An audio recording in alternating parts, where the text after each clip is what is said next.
سارے مومنین کو اس ریب فی الامام اجل اللہ فرج شریف سے محفوظ رکھے، آمین۔ نمبر 3، عبارت توقیع۔ فرمایا تمہارے جملہ امور کی سرپرست اولیاء امر علیہ السلام کے بارے میں تمہارے ایمانی تزلزل و شک کو حیرت کی اطلاع پہنچی ہے۔ شرعی نکات۔ دوستو، اس جملے میں دو چیزوں کو عطفت کے ساتھ متصل کر کے فرمایا گیا۔ نمبر 1 شک، نمبر 2 حیرت۔ ان دونوں کیفیتوں میں کئی طرح کا فرق ہے، یعنی شک میں عقل استعمال ہو رہی ہوتی ہے جبکہ حیرت میں عقل استعمال نہیں ہو رہی ہوتی، کیونکہ حیرت نفی و اثبات کی درمیانہ ایسی کیفیت ہوتی ہے جہاں عقل کام کرنا چھوڑ دے، اور جس معاملے میں عقل منفی رستے پر سوچنا شروع کر دے اسے شک کہا جاتا ہے۔ ان دونوں میں ایک فرق یہ بھی ہے کہ شک ہر صورت میں مذموم ہوتا ہے اور حیرت بعض حالات میں مذموم ہوتی ہے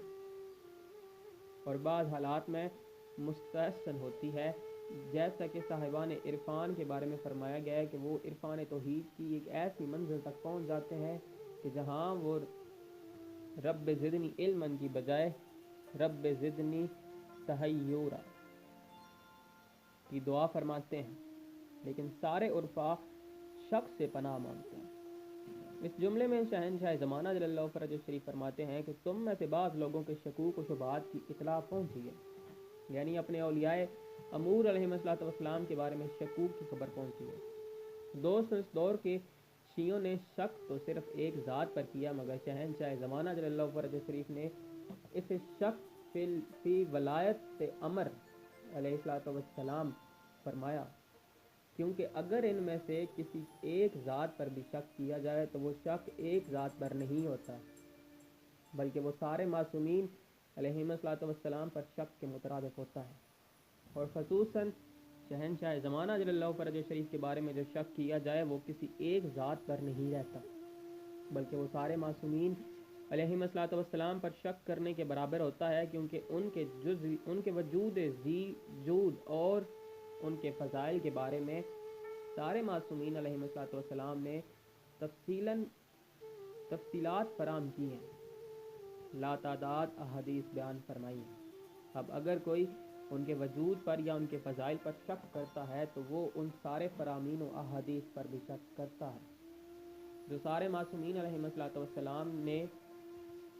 تواتر سے بیان فرمائے ہیں۔ اس طرح جب کسی قول پر شک لاحق ہوتا ہے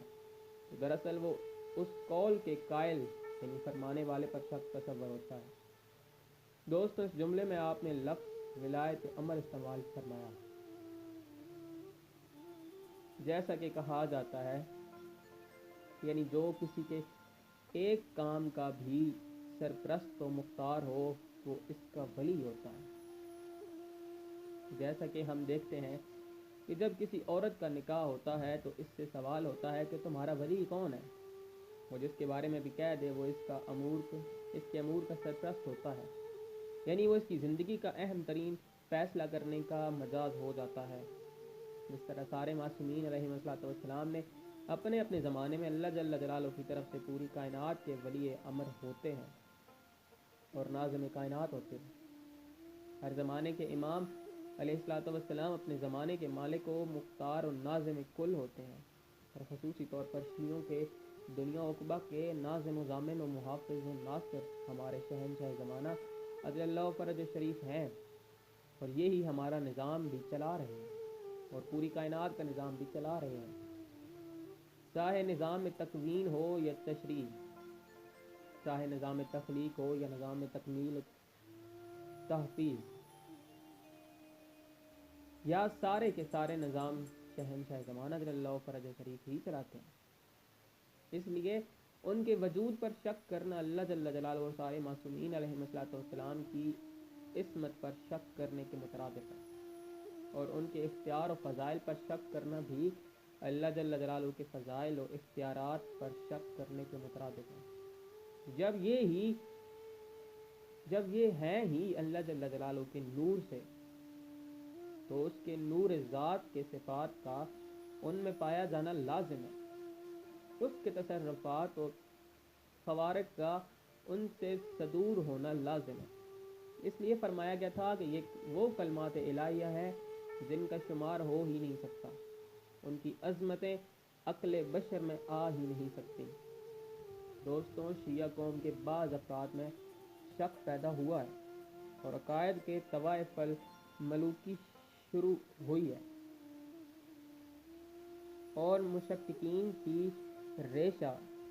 دوانیوں سے مومنین کے دلوں میں تحیر پیدا ہوا، تو آپ نے اس شک کو انکار و تحیر و توقف پر اظہار افسوس فرمایا، کیونکہ اس دور کے بعض شیعہ دیگر مسالک میں جانے کے لیے پر تولنے لگے، بعض جعلی نواب و وکلاء کی طرف مائل ہونا شروع ہو گئے، بعض وجود حجت اجل اللہ فرج شریف کے بارے میں شک اور ریب میں مبتلا ہونے لگے، بعض جعلی اماموں کی امامت کی تبلیغ سے متاثر ہونے لگے، بعض ائمہ ماسلف علیہ السلام کے قائل ہونے کے نظریے کی طرف راغب ہونے لگے، اور بعض مفوضہ و مکسرین وغلات کے نظریات کو دیکھنے لگے۔ تو ان ساری صورتوں پر صرف افسوس ہی کیا جا سکتا تھا۔ بات یہاں تک نہیں پہنچ گئی تھی کہ بعض شیعہ تو معتمد باللہ عباسی ملعون کی امامت پر بھی سنجیدگی سے غور کرنے لگے تھے، اور بعض نے تو متوکل باللہ جیسے ظالم کی امامت کی بات بھی سننا شروع کر دی تھی۔ شیعہ جماعت کی صفوں میں یہ انتشار افسوسناک تھا۔ مولا کریم اجل اللہ فرج شریف شیعوں کو اپنی نصرت کے لیے متحد رکھیں، الہی آمین۔ نمبر 4، عبارت توقیف۔ شہنشاہ زمانہ اجل اللہ فرج شریف فرماتے ہیں کہ یہ سن کر نصیب دشمنا ہمیں دکھ پہنچا ہے، ہم غمگین ہوئے ہیں، لیکن ہمارا یہ غم اپنے لیے نہیں تمہارے لیے ہے، اور یہ ہمیں اپنے لیے برا نہیں لگا بلکہ یہ تم شیعوں کا نقصان برا لگا ہے۔ شرعی نکات۔ دوستو، ارشاد قدرت ہے، یقیناً جو اللہ جل جلالہ کے ولی ہوتے ہیں نہ ہی ان پر کوئی خوف طاری ہوتا ہے اور نہ ہی انہیں کوئی غم و حزن لاحق ہوتا ہے۔ یہ عمومی اولیاء کرام کا ذکر ہے کہ انہیں نہ آنے والے خطروں کا خوف ہوتا ہے اور نہ ہو جانے والے کسی اتلاف کا غم ہوتا ہے۔ دوسری طرف ہم دیکھتے ہیں کہ معصومین علیہ السلام اپنے حزن و غم کا مظاہرہ فرماتے ہیں، اور بہت سے فرامین سے ثابت ہے کہ آپ پر غم و حزن طاری ہوتا ہے،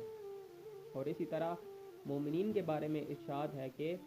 مومنین ہماری خوشی سے خوش ہوتے ہیں اور ہمارے حزن و غم سے غمگین ہوتے ہیں۔ یہ دو متضاد باتیں ہیں، کیونکہ ایک طرف یہ ہو کہ انہیں حزن و غم طاری ہوتا ہی نہیں، دوسری طرف فرمایا جائے کہ انہیں حزن و غم طاری ہوتا ہے۔ اگر ہم جمع بین الآراء کریں تو پھر ہمارے سامنے ایک رستہ ہے، اور وہ یہ کہ معصومین علیہ السلام کسی ذاتی وجہ سے نہ ہی کبھی غمگین ہوتے ہیں اور نہ ہی ذاتی وجہ سے خائف ہوتے ہیں، بلکہ ان کا خوف اور حزن دونوں عمومی طور پر دوسروں کے لیے ہوتے ہیں۔ اس لیے شہنشاہ زمانہ رضی اللہ فرج شریف فرما رہے ہیں کہ آپ کے شکوک و شبہات کا سن کر نصیب دشمنا ہمیں غم ہوا ہے، اور ہمیں یہ بات اپنے لیے بری نہیں لگی کہ تم لوگوں نے ہمیں نہیں مانا، بلکہ یہ بات ہمیں تمہارے لیے بری لگی ہے کہ تم ہلاک کیوں ہونے لگے ہو، دین سے کیوں پھرنے لگے ہو۔ اس تشکیک و ارتداد کا ان کی ذات کو کوئی نقصان نہیں ہے، بلکہ ان کا نقصان مومنین کو ہے۔ اس کا نقصان اس کی وجہ یہ ہے کہ وہ ایک شفیق والد کی طرح اپنی اولاد کے نقصان پر غمگین ہوتے ہیں۔ فرامین میں یہ بھی ہے کہ ہر شام جب مومنین کے اعمال نامے شہنشاہ زمانہ جل اللہ فرج شریف کی بارگاہ میں پیش ہوتے ہیں تو ہماری بدعمالیوں کو دیکھ کر نصیب دشمنا انہیں دکھ ہوتا ہے۔ اس لیے ہمیں حتمی المقدور نافرمانیوں سے بچنا چاہیے، تاکہ ہماری وجہ سے ان کے نازک دل کو ٹھیس نہ پہنچے۔ ویسے تو وہ ہمارے اعمال کا لائیو مشاہدہ فرماتے ہیں اور ہماری نافرمانیوں کے بعد بھی ہماری توبہ اور استغفار کے منتظر رہتے ہیں، اس لیے ہمیں ان کی نافرمانی کر کے ان کی دل آزاری نہیں کرنا چاہیے، اور اگر کوئی نافرمانی ہو جائے تو پھر شام سے پہلے اس کی توبہ و استغفار کا اہتمام کر لینا چاہیے۔ یہ بھی یاد رہے کہ انہیں یہ دکھ کسی ذاتی وجہ سے نہیں ہوتا، بلکہ یہ دکھ اس محبت کی وجہ سے ہوتا ہے جو ان کے مقدس دل میں ہم جیسے گناہ گاروں کے لیے موجود ہے۔ انہیں ہماری ضرورت نہیں ہے، محتاج تو ہم ہیں، مگر وہ ہم سے محبت کرتے ہیں۔ اگر کوئی اس غلط فہمی میں مبتلا ہو کہ ہمارے بغیر نعوذ باللہ ان کا گزارا نہیں ہے، تو اس غلط فہمی کے بارے میں تو اللہ جل جلالہ نے پہلے ہی صاف صاف بات کر دی ہوئی۔ فرمایا اے ایمان والوں، یاد رکھو کہ تم میں سے جو کوئی بھی اپنے دین سے پھر جائے گا تو عنقریب ہی اللہ ایسے لوگوں کو لے آئے گا جن کو وہ دوست رکھتا ہے، اور وہ اس کو دوست رکھتے ہیں۔ وہ مومنوں پر نرم دل ہوں گے اور کافروں کے لیے سخت گیر ہوں گے۔ وہ اللہ کی راہ میں جہاد کریں گے اور کسی ملامت کرنے والے کی ملامت سے وہ نہیں ڈریں گے۔ یہ اللہ کا فضل ہے، وہ جس کو چاہتا ہے عطا فرماتا ہے، اور اللہ کا شائش والا بہت جاننے والا ہے۔ اس آیت میں بھی مومنین سے خطاب ہے کہ اگر تم دین سے پھر جاؤ گے اور مرتد بھی ہو جاؤ گے تو اس کا نہ اللہ عز و جل کا کوئی نقصان ہے اور نہ حجت زمانہ علیہ السلام کا، بلکہ یہ تمہارا ہی نقصان ہے، کیونکہ تم نہیں ہوگے تو شہنشاہ زمانہ جل اللہ فرج شریف کی نصرت کے لیے ایک ایسی جماعت ناصرین پیدا کر دی جائے گی کہ جن سے خود اللہ عز و جل محبت کرے گا، اور جواباً وہ بھی اللہ عز و جل سے محبت کرنے والے ہوں گے۔ یاد رہے کہ شہنشاہ زمانہ جل اللہ فرج شریف کی محبت ہی اللہ جل جلالہ کی محبت ہے۔ فرمایا وہ ناصرین آپس میں محبت اور تواضع کرنے والے ہوں گے، مگر شہنشاہ زمانہ اجل اللہ فرج شریف کے دشمنوں کے بارے میں ان کے دلوں میں کوئی نرم گوش اور محبت نہیں ہوگا۔ اور یہ علامت ہمیں دعوت فکر بھی دیتی ہے کہ اگر کسی بھی جماعت کے افراد آپس میں متواضع اور احترام باہمی سے خالی ہیں تو انہیں اس جماعت سے اپنے آپ کو خارج سمجھنا چاہیے۔ ناصرین امام علیہ السلام کے بارے میں ضروری شرط احترام باہمی یعنی آپس میں نیاز مندی و ادب و عاجزی واجب ہے۔ فرمایا وہ جماعت ناصرین جہاد فی سبیل اللہ کرنے والے ہوں گے، یعنی جہاد کی جتنی قسمیں ہیں وہ اس میں شامل ہیں۔ وہ زمانہ غیبت میں جہاد بن نفس کر کے اس اندر کے دشمن کو شکست دینے والے ہوں گے، اور جہاد بالتصرف کر کے دشمنان دین کے روحانیاتی حملوں سے حرم دین کی حفاظت کرنے والے ہوں گے، اور بعد از فرود ظہور وہ شہنشاہ زمانہ جل اللہ فرج شریف کے سامنے جہاد بالسیف کرتے ہوئے سیسا پلائی دیوار بن جائیں گے، جن کی پوری زندگی ایک جہاد مسلسل ہوگی۔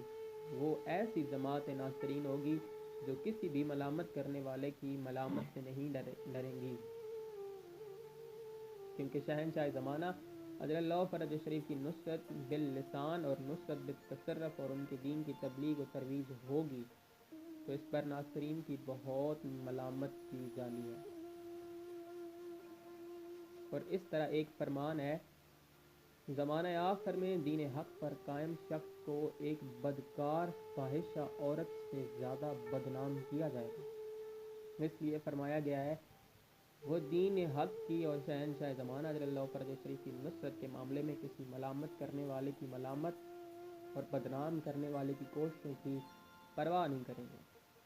اس کے بعد فرمایا کہ یہ ان لوگوں کا اکتسابی اور کمایا ہوا اعزاز نہیں ہوگا، بلکہ یہ اللہ کا فضل ہے، وہ جس کو چاہتا ہے عطا فرماتا ہے، اور اللہ کی کشائش والا بہت جاننے والا ہے۔ اس لیے شہنشاہ زمانہ اجل اللہ فرج شریف اپنی توقیع مبارک میں فرما رہے ہیں کہ ہمیں غم اپنا نہیں بلکہ تمہاری بے دینی اور محرومی کا، کیونکہ ناصرین حقیقی تو زمانہ آخر میں آنا ہی ہے، اور ان کی جماعت تو ازل سے بنائی گئی ہے اور بنائی ہی ان کی نصرت کے لیے گئی تھی۔ اس جماعت کے علاوہ جو شہنشاہ زمانہ جل اللہ فرج شریف کی نصرت سے دستکش ہوتا ہے وہ خود اپنی بربادی کرتا ہے اور وہ اپنا ہی نقصان کرتا ہے۔ آپ خود سوچیں کہ اگر کوئی شیعہ مولا کریم اجل اللہ فرج شریف کو چھوڑ دیتا ہے تو نقصان کس کا ہے؟ وہ نہ چھوڑے بھی تو مولا کریم اجل اللہ فرج شریف کا کون سا کام وہ کر رہا ہے؟ دوستو آپ اور ہم دیکھیں تو مولا کریم اجل اللہ فرج شریف کا کوئی کام نہیں کر رہے ہیں، بلکہ ان پر ایمان لا کر اپنی جان جہنم سے بچانے میں مصروف ہیں، اپنی ذات کو عذاب جہنم سے بچانے کی ناکافی کوشش کو بطور دین کر رہے ہیں، اپنی آخرت کو محفوظ رکھنے کی کمزور سی کوشش کو بطور فرائض ادا کر رہے ہیں۔ تو اس میں شہنشاہ زمانہ اجل اللہ فرج شریف کے لیے کیا ہے؟ ہماری نمازیں ہیں، روزے ہیں، جملہ اعمال و فرائض ہیں جو ہم بڑی لاپرواہیوں سے اور بڑی غیر روحانی صورت میں ادا کر رہے ہیں، تو یہ سب کچھ ہمارے اپنے لیے ہے، جس میں ہمارا اپنا فائدہ ہے۔ ہماری نماز روزے سے شہنشاہ زمانہ اجل اللہ فرج شریف کا کیا فائدہ ہے؟ ہم شہنشاہ زمانہ اجل اللہ فرج شریف کی نصرت کر رہے ہیں تو اس میں بھی ہمارا ہی فائدہ ہے، کیونکہ اگر بادشاہ کسی کو اپنی خدمت کا موقع دیتا ہے تو وہ اس خدمت کرنے والے کا احسان نہیں ہوتا، بلکہ بادشاہ کا احسان ہوتا ہے، کیونکہ بادشاہ کو خدمت کرنے والوں کی کمی نہیں ہوتی، بلکہ خدمت کرنے والے کے لیے یہ اعزاز ہے، ورنہ یہ کام کسی اور سے بھی کروا سکتا ہے۔ اگر کوئی انسان بادشاہ کی خدمت سے جی چراتا ہے یا انکار کر دیتا ہے تو نقصان اسی کا ہوتا ہے، بادشاہ کو نہیں ہوتا۔ اس طرح شہنشاہ زمانہ جل اللہ فرج شریف کے لیے اگر کوئی شخص کوئی کام کرتا ہے تو اس میں شہنشاہ زمانہ جل اللہ فرج شریف کا کوئی ذاتی فائدہ نہیں ہوتا، بلکہ اس خدمت کرنے والے کا فائدہ ہوتا ہے۔ اس لیے تو شہنشاہ زمانہ جل اللہ فرج شریف فرما رہے ہیں کہ میں دکھ تو تمہاری بربادی کا ہے کہ ہمارے نام لیوا افراد جہنم کے رستے پر کیوں چل پڑے،